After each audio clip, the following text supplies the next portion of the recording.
아주대학교 심리학과 이민규 명예교수님을 모시고 관계와 소통의 심리학, 끌리는 교수는 표현이 다르다라는 주제로 특별 강연을 청해 듣도록 하겠습니다. 이민규 교수님 단상으로 모시겠습니다. 박수로 환영해 주시기 바랍니다.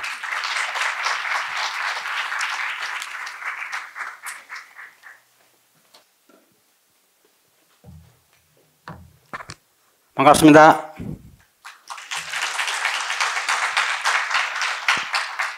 근데 별로 안 반가워 하시는 것 같아요. 저는 사실 굉장히 반갑습니다. 왜냐하면 이유가 있습니다.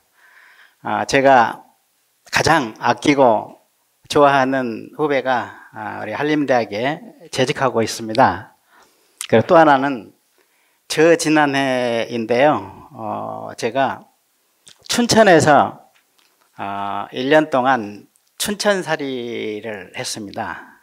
그런데 여기 계신 교수님 중에 한 분이 미국에 안식년을 나가시면서 이 잔디밭이 있는 아주 멋지고 아름다운 주택을 저에게 빌려주셨습니다. 저는 2018년 2월 달에 정년퇴직을 했는데요. 그때부터 전국 여러 곳을 몇 달씩 시골살이를 하고 있습니다. 재직 시절에는 집하고 학교만 왔다 갔다 했기 때문에 안 살아본 곳에서 살아보고 싶어서 했는데 정말 좋습니다. 지금은 충남 태안에서 지내다가 강의 요청이 와서 오늘 올라왔습니다. 여기 계신 교수님들도 조만간 이제 정년퇴직을 하실 텐데 저는 정말 강추합니다. 한 번씩 해보셨으면 좋겠습니다. 그건 그렇고 오늘 주제는 아시다시피 관계와 소통의 심리학입니다. 저는 이 주제하고 관련해서 우리 교수님들하고 딱 세 가지 질문에 대한 답을 찾는 과정으로 진행을 하려고 합니다. 첫 번째, 왜 이 관계와 소통이라는 게 우리 인생에 그렇게 중요한지. 당연히 학교에서 중요하죠. 그 심리학적인 이유를 우리 같이 생각해 보고요. 두 번째는 소통을 잘 하고 좋은 관계를 유지해서 원하는 것을 얻는 사람들이 있죠. 행복하고 성공한 사람들이겠죠. 그런데 정반대로 열심히는 사는데 이 소통이 잘 안 되고 관계에 문제가 있어서 이 원하는 것을 얻지 못하는 사람들이 정말 많습니다. 이 두 부류의 차이가 무엇인지 우리 같이 한번 생각해 보고요.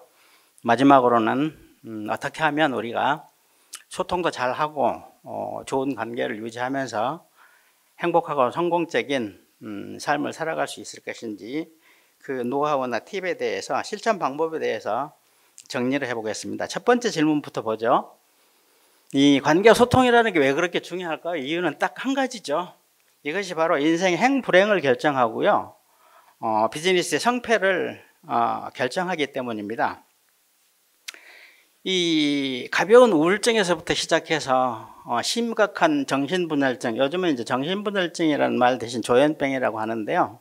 이 모든 정신장애의 가장 핵심적인 문제가 바로 관계와 소통입니다. 그리고 가정이 됐건 직장이 됐건 스트레스를 무엇 때문에 받는지 조사를 해보면 항상 1위로 뜨는 것이 바로 관계와 소통입니다. 실제로 카네기 연구소에서 직장인들을 대상으로 조사했습니다. 일 때문에 스트레스를 받는지 아니면 인간관계 때문에 스트레스를 받는지. 일 때문에 스트레스를 받는다고 한 사람들은 13%에 불과한데요. 인간관계 때문에 스트레스를 받는다고 하는 사람들은 무려 78%는 정확하게 6배나 더 많다는 얘기입니다. 저는 대학에서도 마찬가지라고 생각을 합니다. 이 관계와 소통에서 표현이 정말 중요한데 왜 그렇게 중요할까? 이것도 역시 이유는 딱 한 가지입니다. 인간관계가 됐건 비즈니스 관계가 됐건 모든 관계에는 반드시 두 가지 함수관계로 결정이 되기 때문입니다. 첫 번째 함수가 바로 우리가 정말 중요하다고 생각하는 마음입니다. 그런데 심리학자들의 연구 결과에 의하면 마음은 생각보다 중요하지 않다는 얘기입니다. 그럼 뭐가 중요하죠? 두 번째 함수입니다. 바로 표현입니다. 우리 가족관계를 한번 생각해 볼까요? 가족관계에서도 가장 중요한 가족관계는 자녀하고 관계겠죠? 자, 나는 우리 딸을 이 세상에서 가장 사랑한다. 점수로 매겨보자. 100점 만점에 100점이에요. 그런데 한 번도 이걸 제대로 표현하지 못한다. 예를 든다면 아빠 말이야, 네가 공부를 잘하든 못하든 이 세상에서 우리 딸이 제일 좋아. 네가 아빠 딸이라는 게 얼마나 좋은지 몰라. 이런 표현 한 번도 안 하는 겁니다. 대신 너는 도대체 뭐가 부족해서 그렇게 공부 못하니? 너 잘하는 거 있으면 얘기해봐. 휴대폰 좀 안 꺼? 뭐 이런 표현만 한다면 사랑하는 마음이 100점일지라도 표현은 0점이기 때문에 관계는 엉망이 돼버린다는 얘기입니다. 이 학생들과의 관계에서도 마찬가지겠죠. 그런데 교수님들 표정이 너무 심각하세요. 저는 학기 초에 저희 학생들에게 항상 정중하게 부탁하는 게 있습니다. 내 수업을 들을 때는 절대로 심각한 표정으로 듣지 않아줬으면 좋겠다. 거기엔 아주 중요한 이유가 있다. 왜냐하면 이 심각한 표정에서는 절대로 좋은 아이디어가 나오지 않기 때문이다. 그리고 공부를 즐겁게 할 수 없기 때문이다. 그래서 저는 이 대학원생들에게 여긴 시계가 없네요. 시계를 좀 켜야 되겠습니다.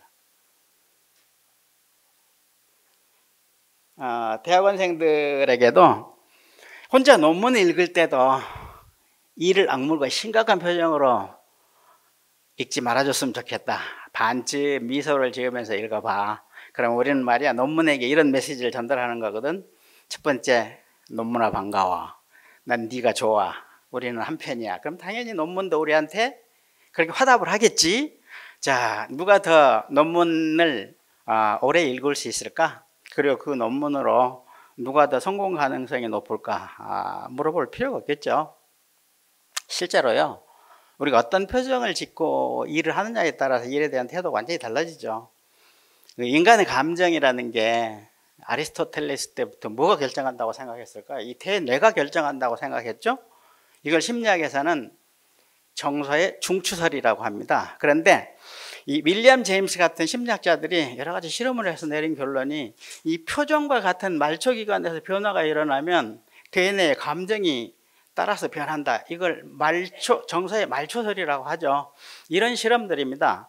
이 중고등학생들한테 만화를 보여주면서요, 똑같은 만화인데 한 집단은 심각한 표정으로 만화를 보도록 하고 한 집단은 반쯤 미소를 지으면서 만화를 보도록 하는 거죠.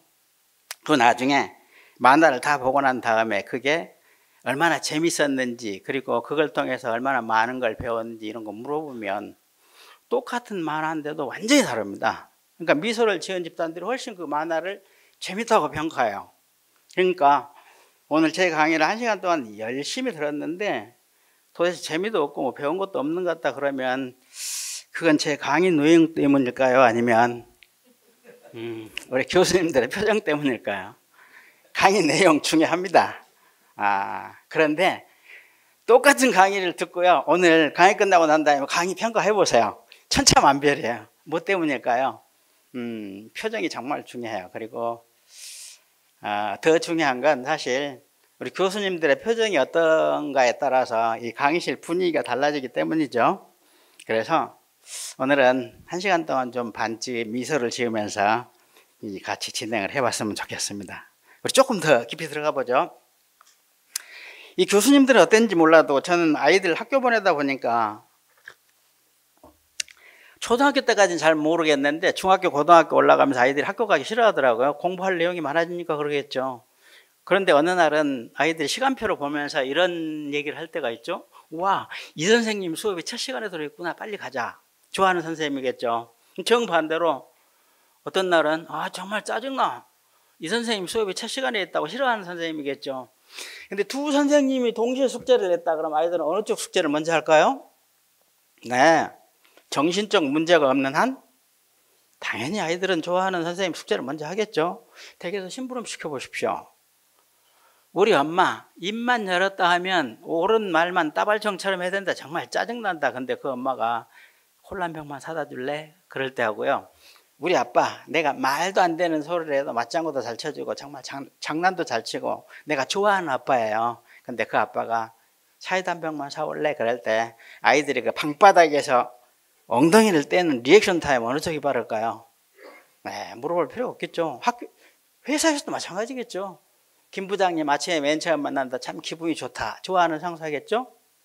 박 부장님 회식하자 그럴까봐 겁난다. 자기 돈 내고 술 사줘도 짜증나는 상사도 있겠죠. 이 프로젝트를 같이 해야 된다. 자, 부하 직원들 막 데이트 약속을 취소해 가면서 막 밤을 새워서라도 일을 끝내버린다. 어느 쪽일까요? 네, 물어볼 필요가 없겠죠. 이 세 가지 사례를 통해서 교수님들은 이미 결론을 내리셨겠죠. 첫 번째 뭐죠? 인간은 합리적인 존재일까요? 아니면 감정적인 존재일까요? 네, 인간은 절대로 합리적인 존재가 아닙니다. 단지 합리적이려고 애를 쓰는 존재일 뿐이에요. 결론적으로 뭐죠? 인간은 감정적인 존재라는 겁니다. 두 번째 결론, 사람들은 좋아하면 판단할 필요를 느끼지 못한다. 이걸 심리학에서는 감정 전이 현상이라고 합니다. 감정 전이 현상. 그러니까 어떤 사람에 대해서 긍정적 감정을 갖게 되면 그 사람이 하는 말과 행동은 말할 것도 없고요. 관련되는 사물조차도 긍정적으로 경험하게 된다는 거죠. 그러니까 우리 속담에 그런 말이 있죠. 마누라가 예쁘면 처갓집 말뚝을 보고도 잘하고 싶다. 왜요? 이 와이프가 이쁘잖아요. 그러면 와이프가 어렸을 때 자랐던 그 시골 처갓집 마당 구석에 박혀있는 소를 맺던 쇠말뚝을 보고도 절하고 싶어져요. 왜 그럴까요? 이 와이프에 대한 감정이 말뚝으로 전이 되니까요. 부정적 감정전이도 있겠죠. 그러니까 이런 속담도 있죠. 스님이 미우면 그가 입고 있는 가사조차도 싫다. 그러니까 결국은 교수님이 싫으면 교수님이 가르치는 과목도 싫어하게 되고 교수님이 좋으면 그 과목도 좋아하게 된다는 얘기죠. 이 감정전 현상을 절묘하게 표현한 우리나라 속담이 있습니다. 바로 이거죠. 고운 사람 미운 데 없고 미운 사람 고운 데 없다. 심리학자들은 이 감정전 현상을 굉장히 중요하게 생각합니다. 왜 그럴까요? 네, 이 감정전 현상을 제대로 이해하지 못하고 활용하지 못하면 추구하라고 열심히 사는데 나중에 찬밥 대접을 받게 되기 때문이죠. 심리학자들은 아주 다양한 세팅에서 이 감정전 현상이 얼마나 막강한 위력을 발휘하는지 실험을 통해서 밝혀냈는데요. 우선 시간도 많지 않고 그래서 이 복잡한 실험들을 소개하기보다는 제가 저희 아주대 학생들을 대상으로 했던 간단한 실험으로 한번 같이 해보죠. 제가 학생들에게 질문했습니다. 여러분들 머릿속에 꼴 보기 싫은 사람들이 있을 텐데 딱 한 명만 떠올려 보세요. 그리고 그 꼴 보기 싫은 사람이 가장 꼴 보기 싫을 때는 언제인지 떠올려 보세요. 1위가 뭐였을까요? 네, 꼴 보기 싫은 사람은 이 행동을 할 때가 가장 꼴 보기 싫다. 미소 지을 때. 놀랍지 않나요? 제가 이 감정전 현상을 강의하지 않았던 클래스에 가서 물어봤습니다. 학생, 미소는 좋은 걸까 나쁜 걸까? 좋죠. 다음 학생은 교수님 미소가 왜 나쁩니까? 다음 학생 별걸 다 물어보시네요. 10명에게 물어보면 10명 다 미소가 좋다고 하겠죠? 그런데 말이야, 꼴 보기 싫은 사람이 미소를 지으면 교수님 그건 아니죠. 네, 두 번째 질문입니다. 자, 꼴 보기 싫은 사람이 아주 환한 미소를 지으면서 어떤 행동을 할 때 가장 가증스러울까? 저희 학생들 1위 뭐였을까요? 친절한 행동을 할 때. 놀랍지 않나요? 이 미소를 짓는다거나 친절한 행동은 절대로 나쁜 행동이 아니에요. 그런데 부정적 감정 전이 현상을 일으키는, 다시 말하면 꼴 보기 싫은 사람이 그 좋은 행동을 하면 감점 요인에 불과하다는 겁니다. 그러니까 이 감정전 현상을 제대로 활용하지 못하면 우리가 학생들에게 아무리 좋은 말을 하고요, 아무리 좋은 행동을 하더라도 학생들은 뭘로 들을까요? 짜증나는 잔소리를 듣는다는 얘기입니다. 우리가 반대로 아무리 뼈 때리는 소리를 학생들에게 하더라도요, 그 학생들이 우리를 좋아한다면 뭐가 되죠? 따뜻한 조언이 된다는 얘기입니다. 그러니까 우리가 어떤 말을 했는지, 우리가 어떤 행동을 했는지, 이건 전혀 안 중요하다는 얘기죠. 뭐가 중요하죠? 우리가 학생들에게 어떤 감정 전이를 일으키는지가 훨씬 더 중요하다는 얘기입니다.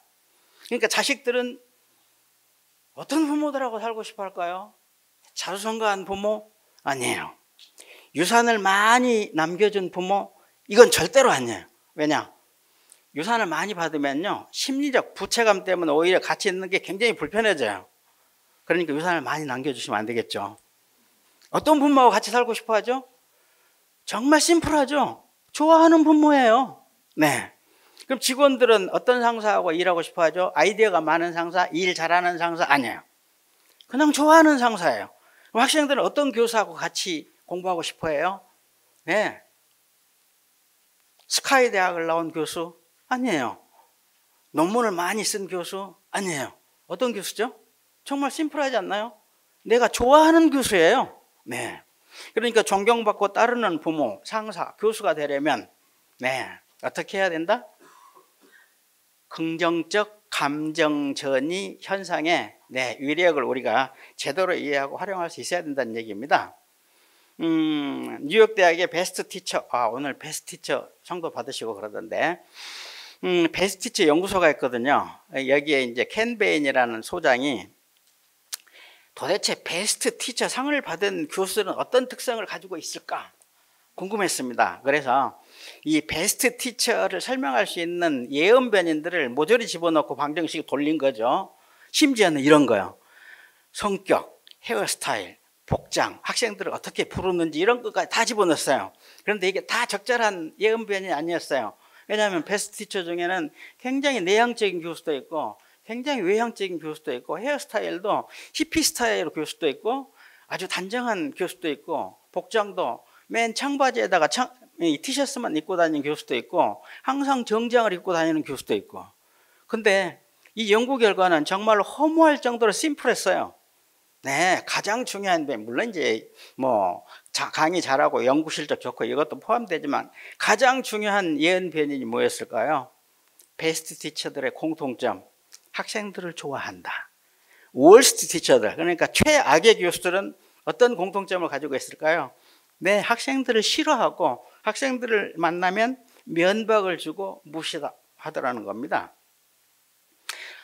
오늘 의과대학 교수님들도 많이 나오신 것 같은데 우리나라에서도 요즘 흉부외과 같은 그 고난도의 수술을 해야 되는 외과 그 전문의들을 구하기가 굉장히 힘들다고 합니다. 왜냐하면 이 의료 분쟁, 그러니까 고소를 당할 가능성이 많고 고소를 한번 당하면 잘못되면 평생 벌었던 걸 다 까먹을 수도 있으니까요. 미국은 아주 오래전부터 이 고소가 굉장히 큰 문제가 되고 있죠.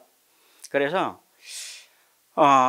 이 토론토 대학의 이 웬디 레빈슨 박사가 도대체 고소를 잘 당하는 그 의사들하고 고소를 안 당하는 의사들, 그러니까 똑같이 사고를 내더라도 안 당하는 의사들도 있고 잘 당하는 의사들도 있는데 이 차이가 뭘까?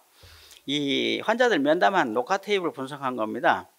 그랬더니 면담 시간이 고소를 잘 안 당하는 의사들은 고소를 잘 당하는 의사들에 비해서 3분 정도 길고요. 훨씬 더 진지한 자세를 갖고 있고 본인 스스로가 미소를 짓거나 아니면 환자들에게 미소 짓도록 해주더라는 겁니다. 그리고 이 음성 채널을 싹 지우고 이 화면만 분석했을 때 표정만 분석한 거죠. 이 사고를 내고도 고소를 잘 안 당하는 의사들은 이 환자들에 대해서 걱정하는 표정, 그러니까 미소하고 이 배려심이 이 표현되는 이 표정을 짓고 고소를 잘 당하는 의사들은 거만한 표정을 짓더라. 네. 그리고 환자 인터뷰를 분석한 내용이 상당히 재밌는 결과인데요. 의사를 고소한 환자 중에 이런 환자는 한 명도 없더라는 겁니다. 저는요, 그 선생님이 정말 좋아요. 그런데 그 선생님을 어쩔 수 없이 고소하지 않을 수가 없어요. 네, 이런 사람이 있을까요? 한 명도 없더라는 겁니다. 근데 의료사고를 당하고도 의사를 고소하지 않은 환자들을 인터뷰해 봤더니 대부분이 다 이렇다는 거죠. 그 선생님이요, 실수한 건 별로 중요하지 않아요. 왜냐하면 저는 그 선생님을 좋아하거든요. 이 두 가지 연구 결과를 통해서 우리는 뭘 배울 수 있을까요? 바로 이겁니다. 사람은 자기를 좋아하는 사람을 좋아한다. 이걸 심리학에서는 상호성의 원리라고 해요. 그리고 좋아하면 판단할 필요를 느끼지 못한다. 그 사람이 무슨 말을 하든 어떤 행동을 하든. 이거 감정전이 현상이라고 아까 말씀드렸죠. 그러니까 우리는 뭘 해야 될까요? 진심을 담아서 표현할 수 있는 표현의 기술을 연습해야 된다는 얘기입니다.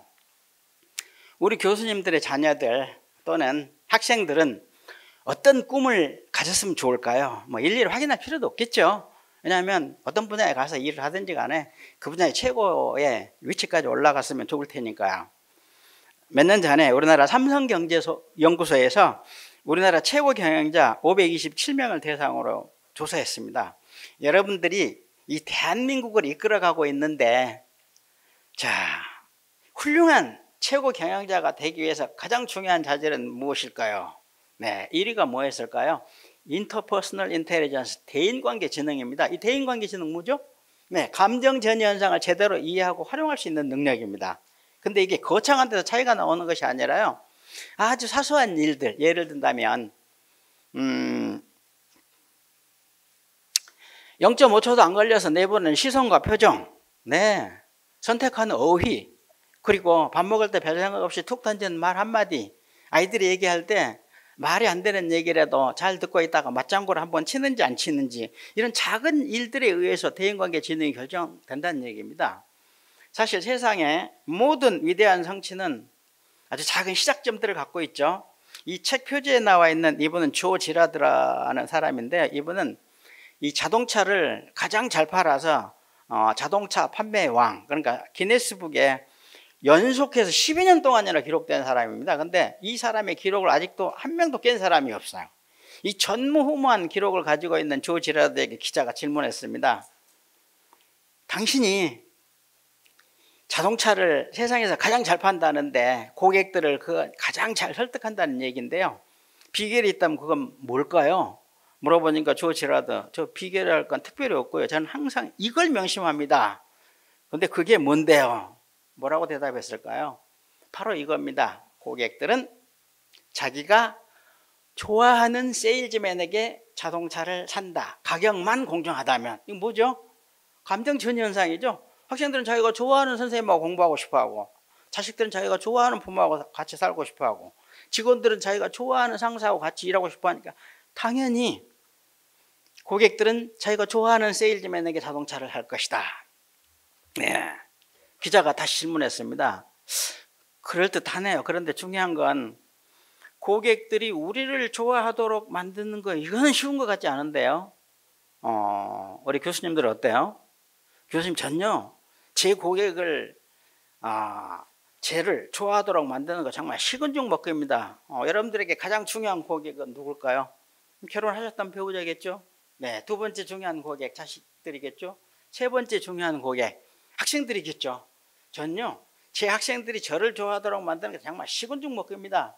저희 아이들이 저를 좋아하도록 만드는 거 전 아무것도 아닙니다. 네, 상담하다 보면 여기서 대부분 다 걸립니다. 교수님, 전요 저희 아들 정말 사랑하는데 왜 우리 아들은 제 말을 안 듣고 저를 싫어할까요? 조 지라드, 그것도 그렇게 어려운 일이 아닌 것 같은데요. 네, 이분을 싫어한다. 그러면 이분에게 가서 조용히 물어보세요. 왜 저분을 싫어하세요? 그럼 뭐라고 대답할까요? 10중 8구 저 사람이 나를 싫어하거든요. 결론은 뭐죠? 사람은 자기를 싫어하는 사람을 싫어한다. 사람은 자기에게 관심 갖지 않은 사람에게는 관심 갖지 않는다. 이걸 뒤집으면 어떻게 될까요? 사람은 자기를 좋아하는 사람을 좋아한다. 정말 심플하죠? 이게 바로 Reciprocity Principle, 상호성의 원리입니다.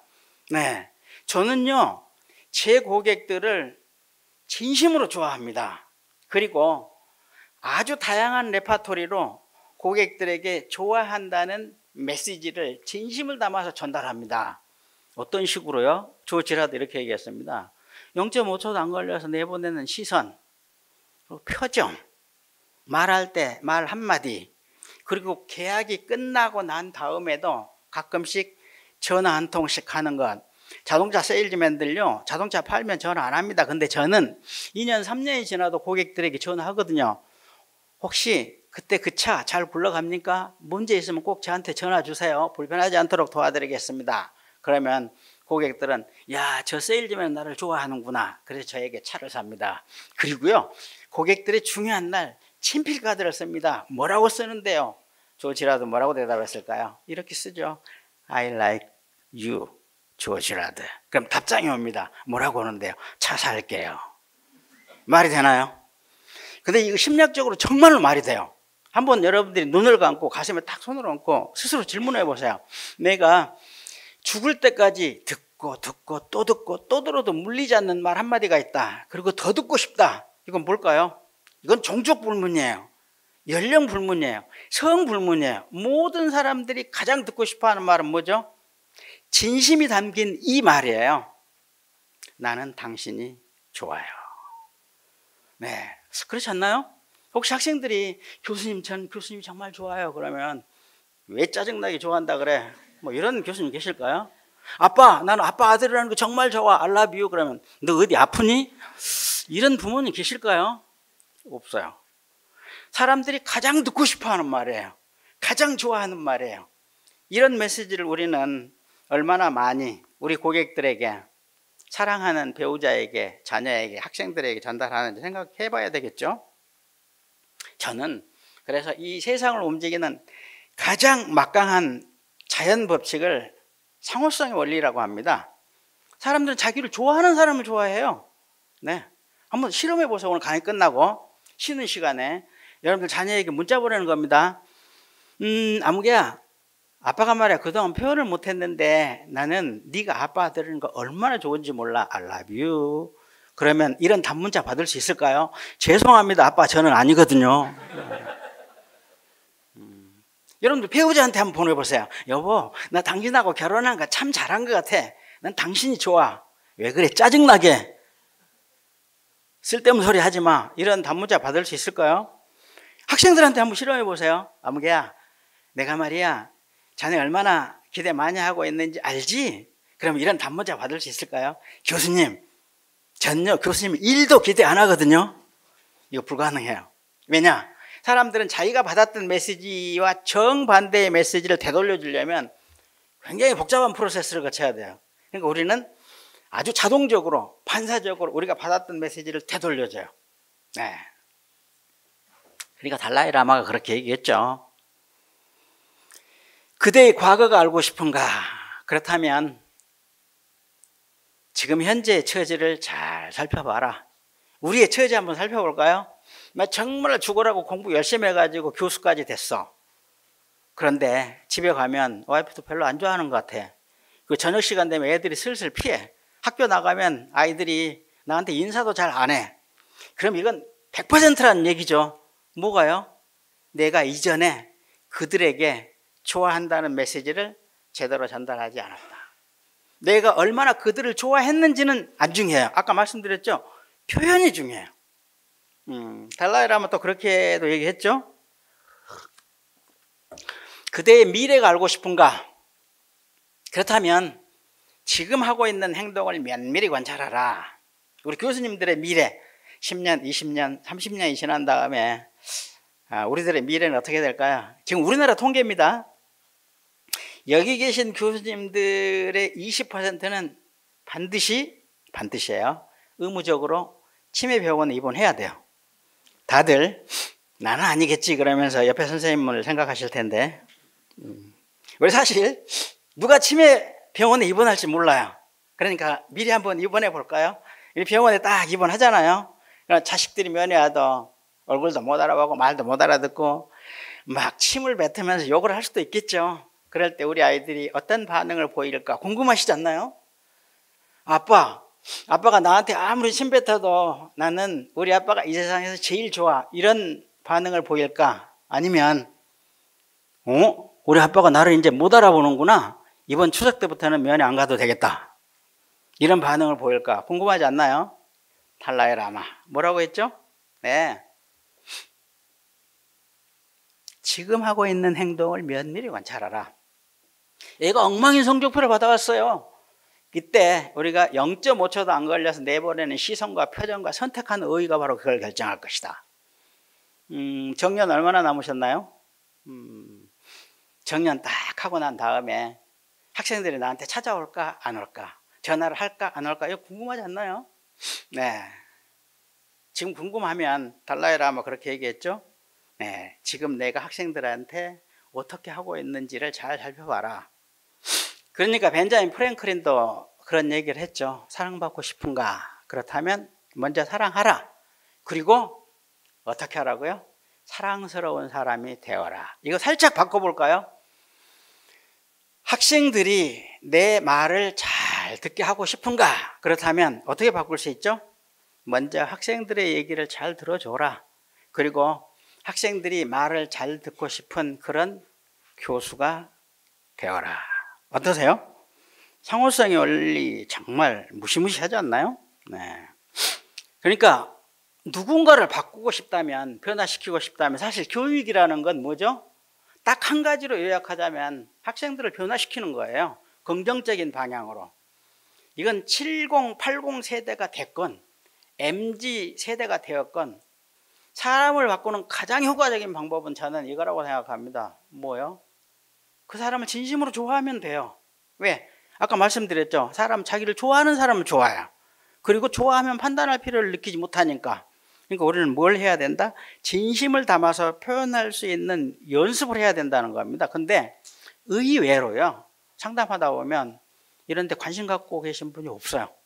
네, 참 안타까운 일이에요.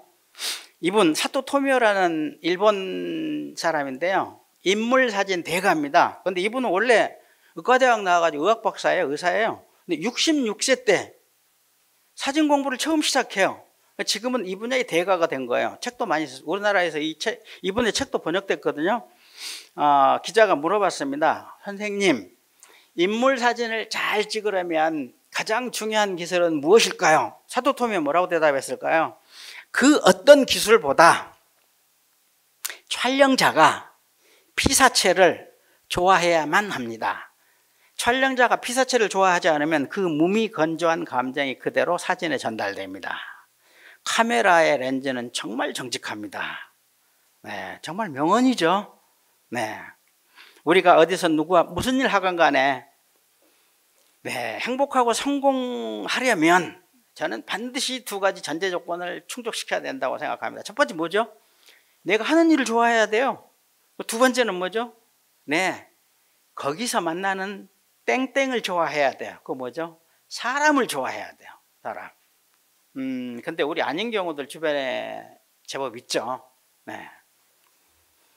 이 미국 소설가인데 피터 드 브리스가 이런 얘기했어요. 나는 내가 작가라는 게 참 좋다. 그러나 글 쓰는 건 싫다. 느껴지는 거 없나요? 나는 교수라는 게 참 좋다. 근데 가르치는 건 싫다.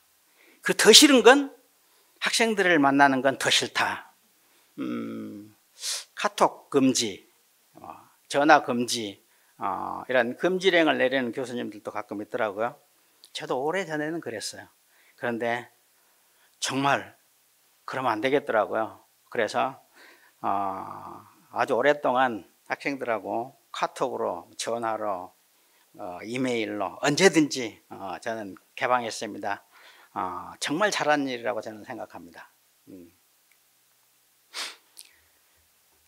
제가 학생들에게 가끔 물어봅니다. 사랑이 뭐야? 그러면 뭐 다 조금씩 다르죠. 한 군데로 쫙 수렴 됩니다. 교수님, 사랑이라는 건요, 저절로 우러나오는 감정이고요. 그 감정을 느끼고 있으면 이게 어떤 식으로든지 다른 사람들에게 전달되지 않을까요? 아닙니다. 사랑이라는 건요, 감정 아니에요. 그럼 뭐죠? 사랑이라는 건 의도적으로 선택해야 돼요. 그리고 우리가 공부하고 연구하고 훈련해야 돼요. 그래서 사랑은 감정이 아니라 뭐죠? 스킬이에요. 또는 아트라고 얘기할 수 있어요. 혹시 에릭 프롬이라는 사람이 쓴 책 사랑의 기술 읽어보셨나요? 만약 안 읽어보셨으면 죽기 전에는 꼭 한번 보세요.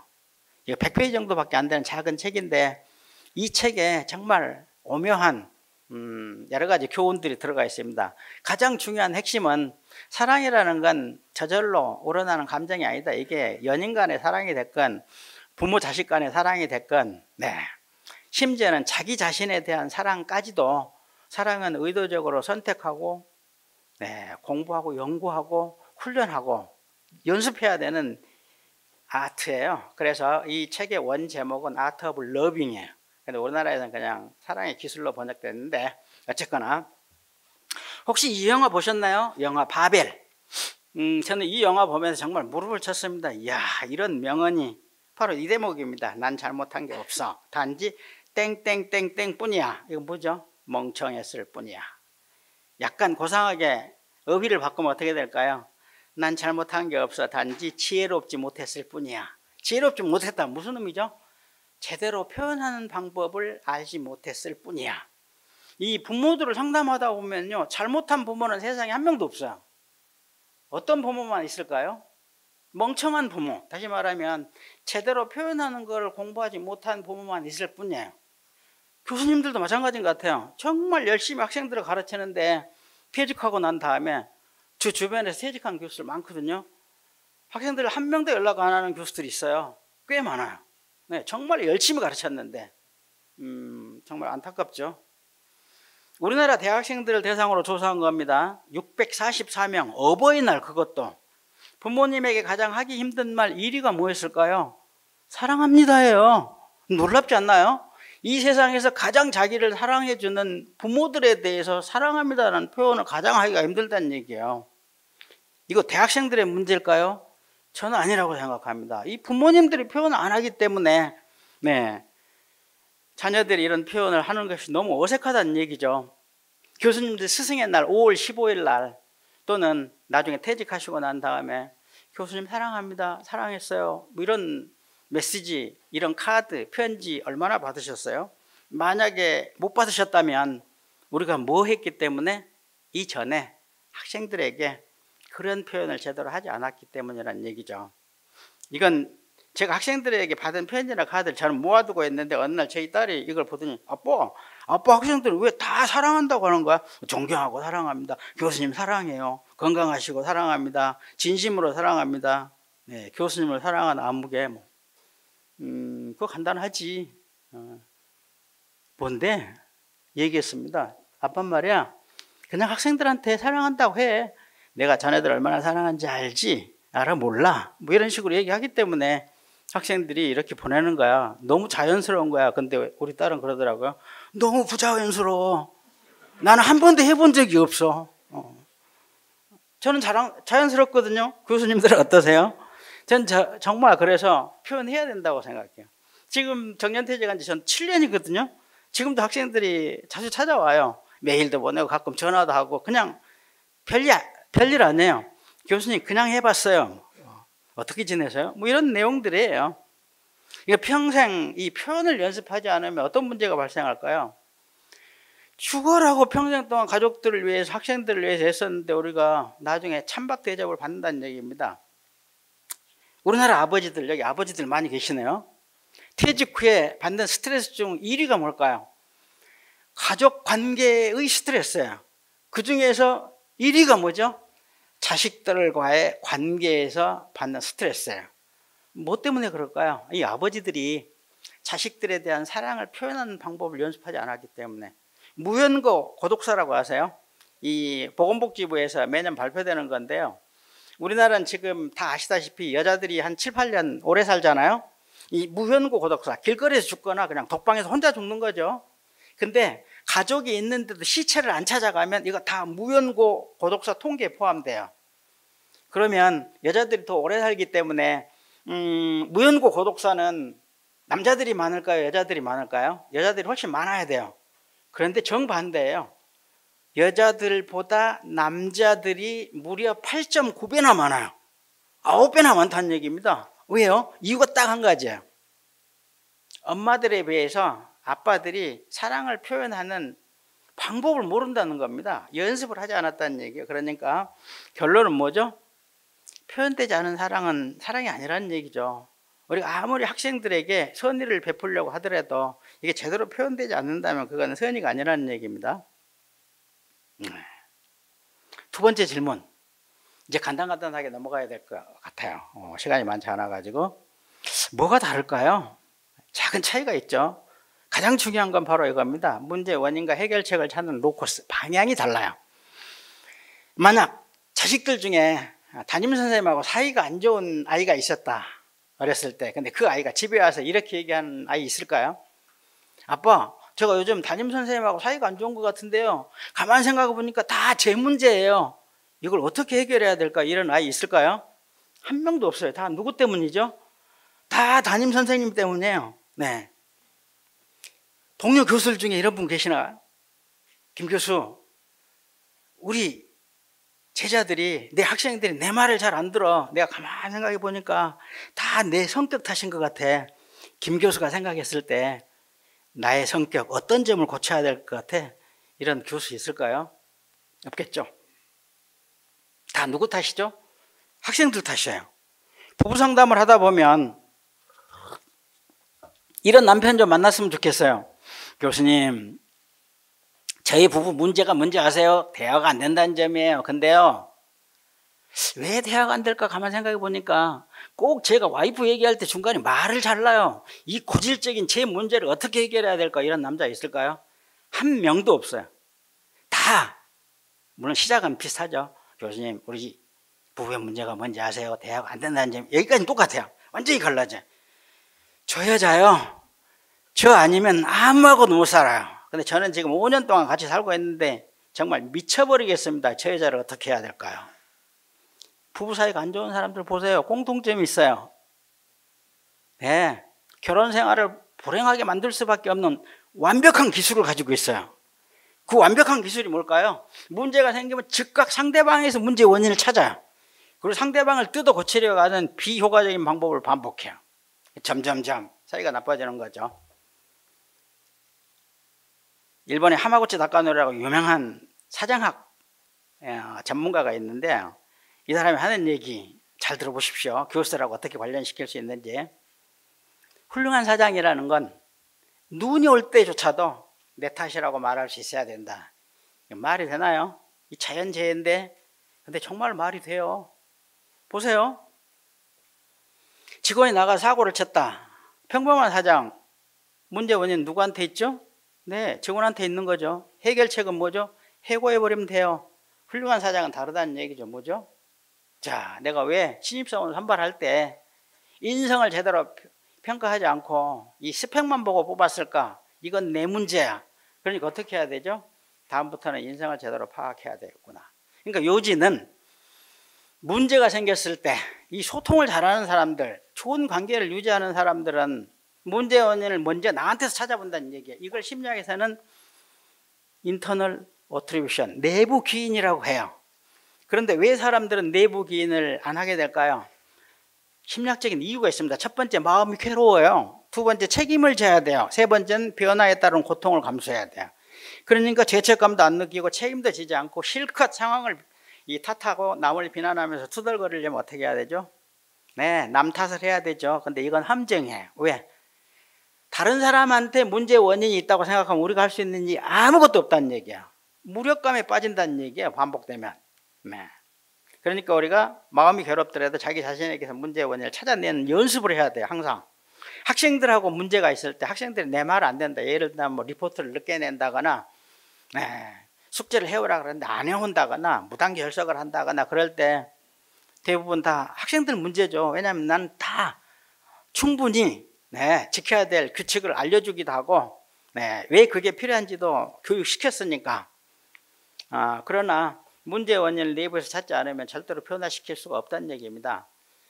내부에서 원인을 찾아야지 생각의 각도를 바꿀 수가 있고 해결책을 찾아낼 수 있죠. 그래야지 우리가 주도적인 삶을 살 수 있다는 얘기죠.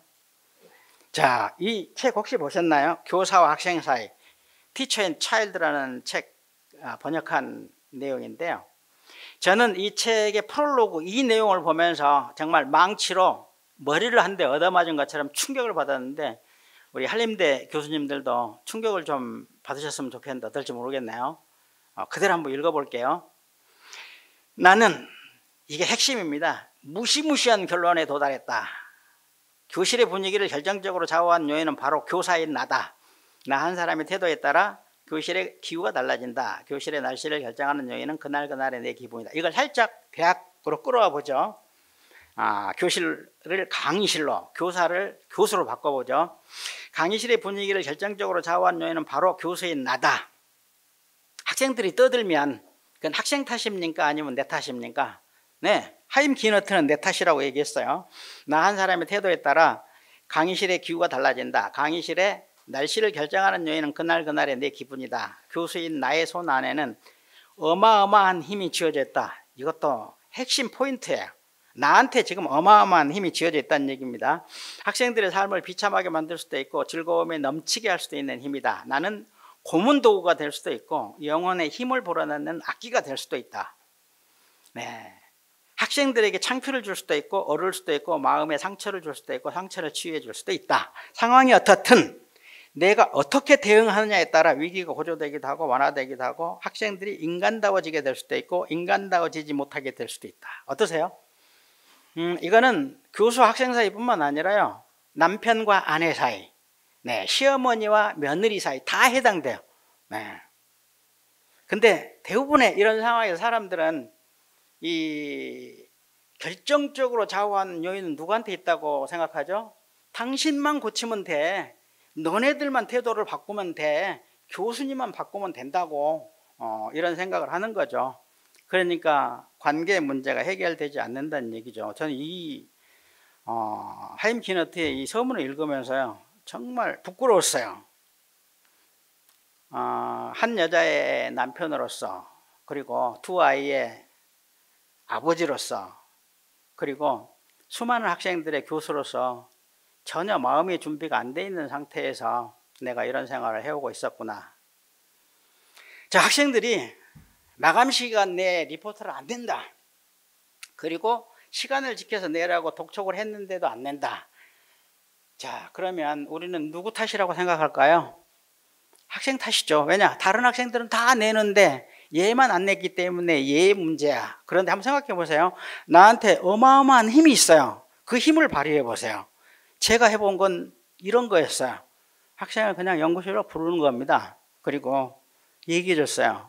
암개야, 내가 자네 얼마나 기대 많이 하는지 알지? 사실 이거 아무것도 아닌 것 같아도 신용을 잃으면 모든 걸 잃을 수 있어. 대학에서 훈련을 해야 되기 때문에 자네에게 다시 한번 부탁을 하는데 다음부터는 과제를 제 시간 내에 내야 될까 아니면 지금처럼 안 내야 될까?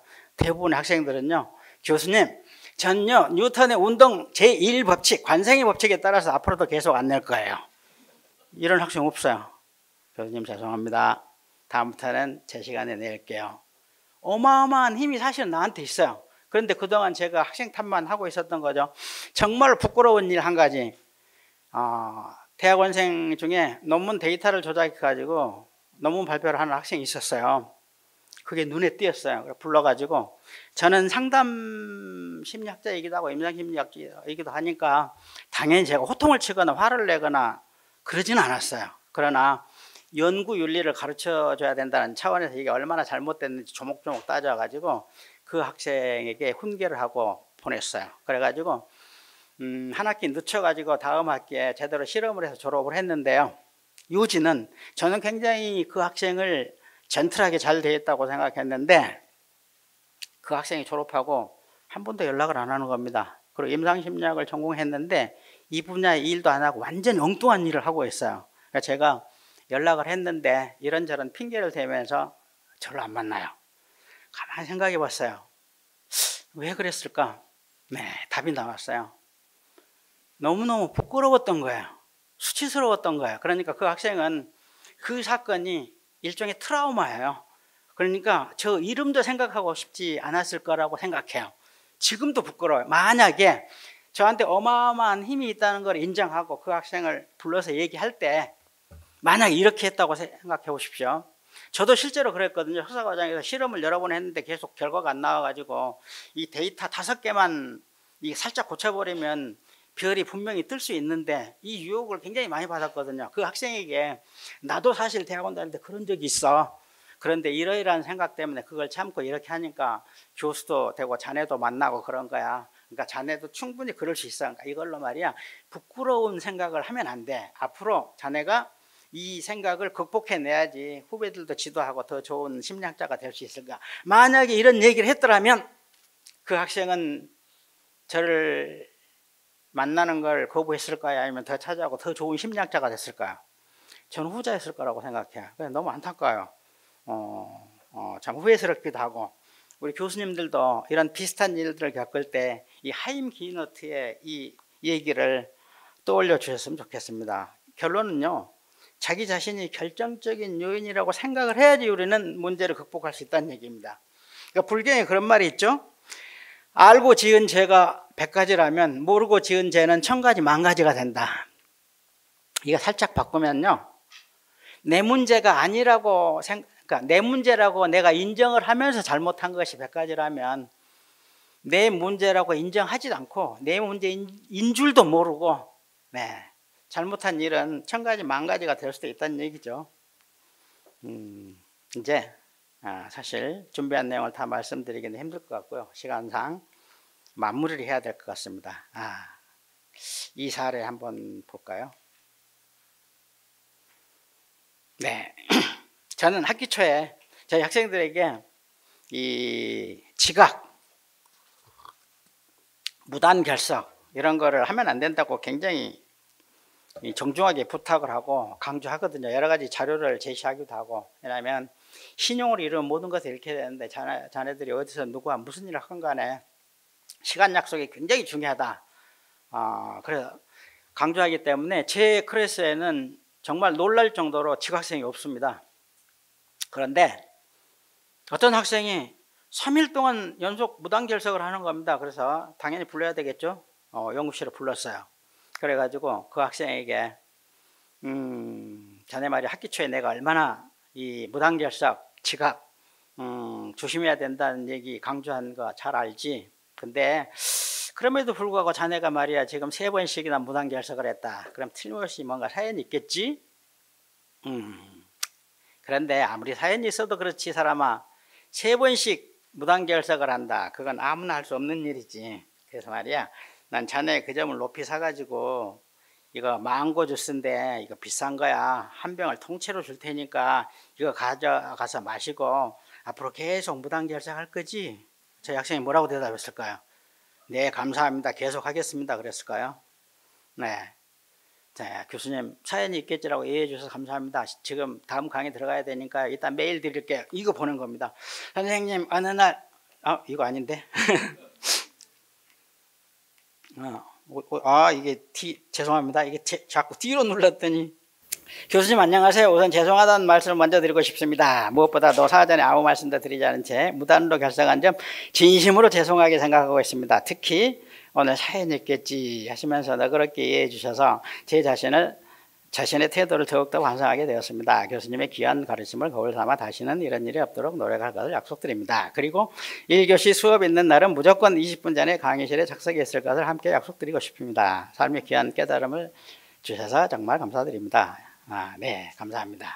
이런 얘기입니다. 근데 이 학생이 약속을 지켰을까요? 안 지켰을까요? 네. 학기 말까지 이 약속을 잘 지키고 학기를 마쳤습니다.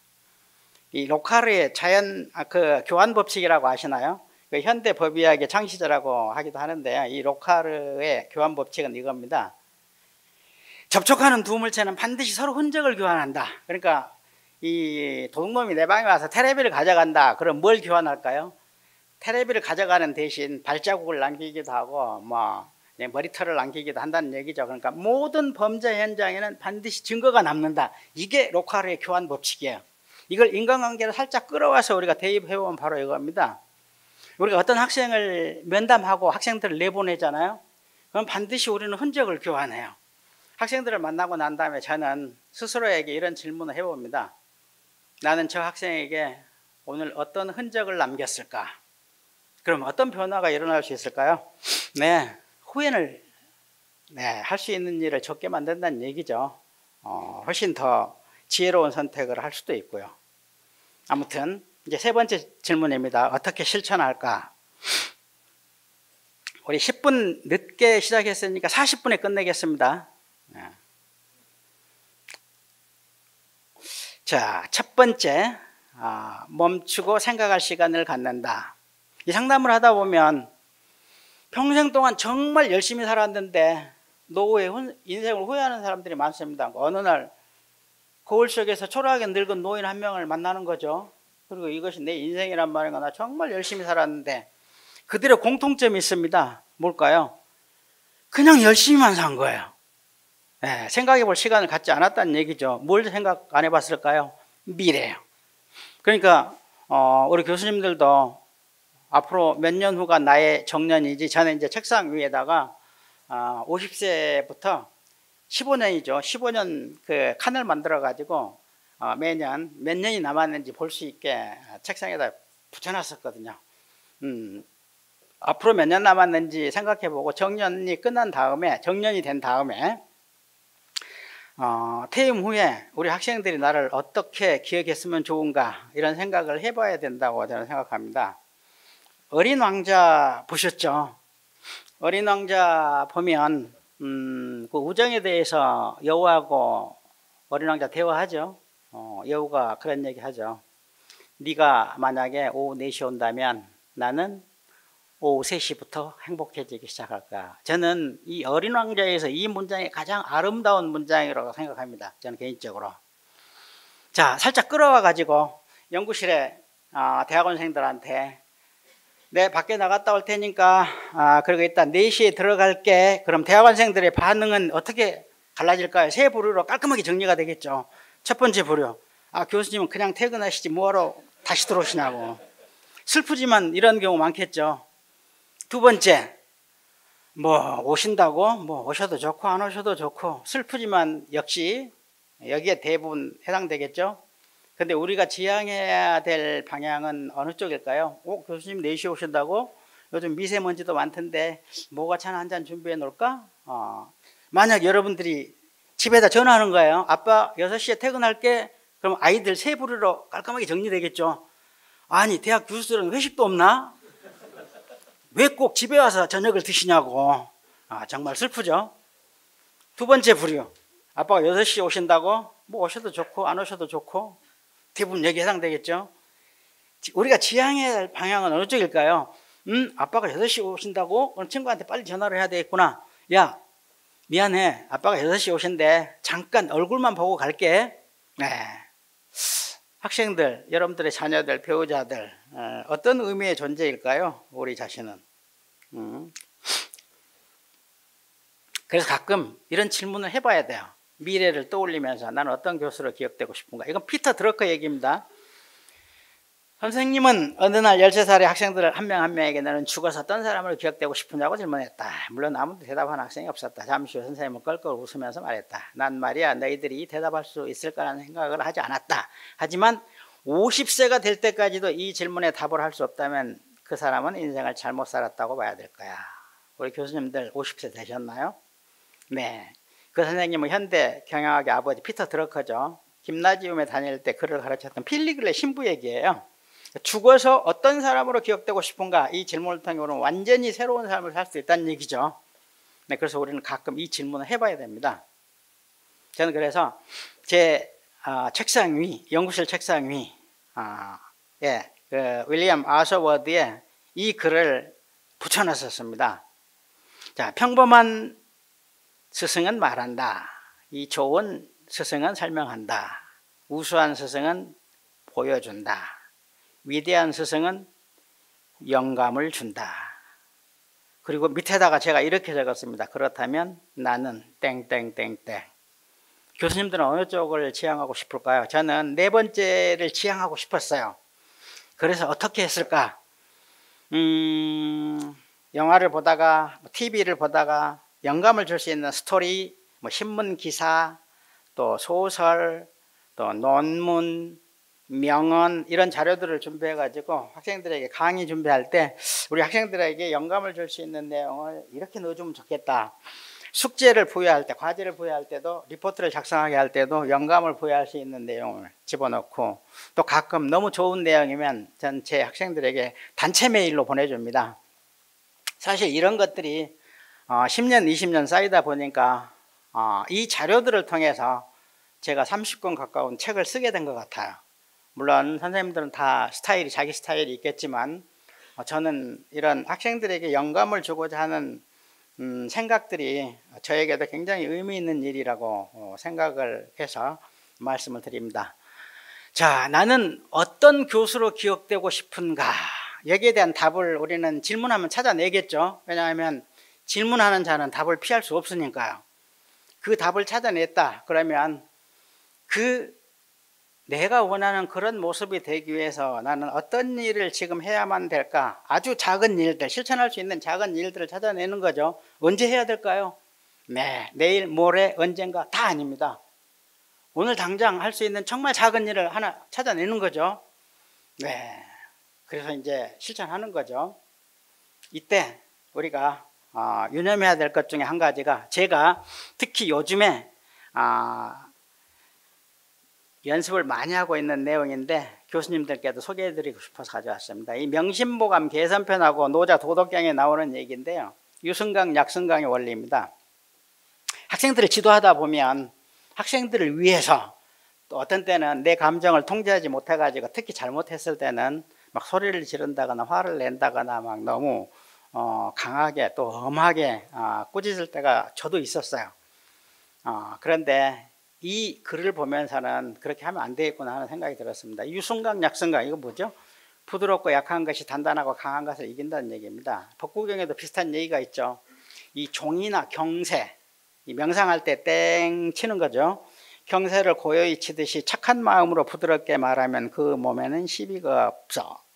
그는 이미 열반에 든 것이니라. 관계와 소통에서 가장 중요한 건요, 흥분하지 않는 거예요. 부드럽게 말하는 거예요. 흥분하지 않는다는 얘기는 예민하지 않게 반응을 하는 거죠. 그러니까 이걸 일종의 둔감력이라고 할 수 있죠. 학생들이 어떤 반응을 보이더라도 예민하게 반응하지 않는 것. 플러스 뭐죠? 부드럽게, 상당히 부드럽게 표현한다는 건 막연하죠. 근데 이 세 가지를 알면 명확해져요. 첫 번째, 눈빛. 두 번째, 표정. 세 번째, 말투. 이 세 가지를 부드럽게 하는 겁니다. 근데 항상 여기서 나왔지만 유승강, 약승강, 이 단단하고 강한 거를 이긴다 그랬잖아요. 부드럽고 약한 것이. 근데 항상 큰 소리 치고 화내고 흥분하면 후회해요. 그런데 부드럽게 얘기해서 약하게 얘기해서 후회한 적은 저는 한 번도 없어요. 그래서 앞으로 우리가 후회를 줄이기 위해서는 이 유승강, 약승강의 원리가 정말로 중요하다고 생각해서 저는 열심히 요즘도 연습하고 있습니다. 이제 마무리하겠습니다. 하루에 한 번씩 멈추고 생각할 시간을 갖는 거죠. Stop and think. 그리고 우리가 미래에 원하는 모습, 우리 학생들이, 우리 아이들이, 배우자가 나를 어떤 사람으로 기억하기를 원하는가 떠올려 보는 거죠. 그리고 그런 모습이 되기 위해서 오늘 할 수 있는 정말 작은 일 하나를 오늘 안으로 실천하는 겁니다. 그리고 오늘 또 내일 또 모레도 one day one thing. 이거 하다 보면 시인 바이런 그렇게 얘기했죠.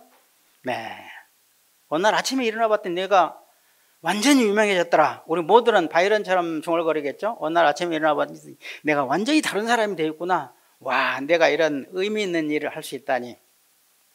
우리 한림대 교수님들 이 강의를 통해서 정말 조금이라도 도움이 됐으면 좋겠습니다. 그리고 보다 의미 있는 삶을 사시면서 우리 학생들에게 선한 영향력을 많이 끼쳐주시기를 바라면서 마치겠습니다. 감사합니다.